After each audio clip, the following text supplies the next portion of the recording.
விருது வெற்றி சப்ஸ்கிரைபர்ஸ் எல்லாருக்கும் வணக்கம் வணக்கம் வணக்கம்.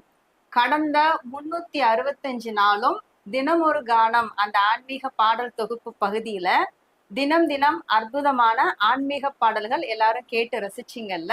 அந்த குரலுக்கு, அந்த இனிமையான குரலுக்கு, அந்த ஆழமான கருத்து நிறைந்த பாடல்களுக்கு உரிய அற்புதமான ரசனை மிகுந்த அந்த சொந்தக்காரங்க தான் அம்மா திருமதி தனசுந்தரி கணேசன் அவர்கள். இன்னைக்கு நம்ம விருது வெற்றி யூடியூப் சேனல் 365 நாள் முத்தான முதல் ஆண்டை முடித்து நாளை காலை இனிமையான 2ஆம் ஆண்டில் அடியெடுத்து வைக்கிறது. அற்புதமான ஆன்மீக பாடல்களை நமக்காக அருளிய திருமதி தனசுந்தரி கணேசன் அம்மா அவர்களுக்கு விருது வெற்றியின் சார்பாக வணக்கத்தையும் நன்றியையும் சொல்லிக் கொள்கிறோம். இன்னும் பயணிப்போம், பயணித்துக் கொண்டே இருப்போம். நாங்கள் பாடிக்கொண்டே இருப்போம், நீங்கள் கேட்டுக்கொண்டே இருங்கள். நாங்கள் பதிவு செய்து கொண்டே இருப்போம். இது விருது வெற்றி, இது நமது வெற்றி.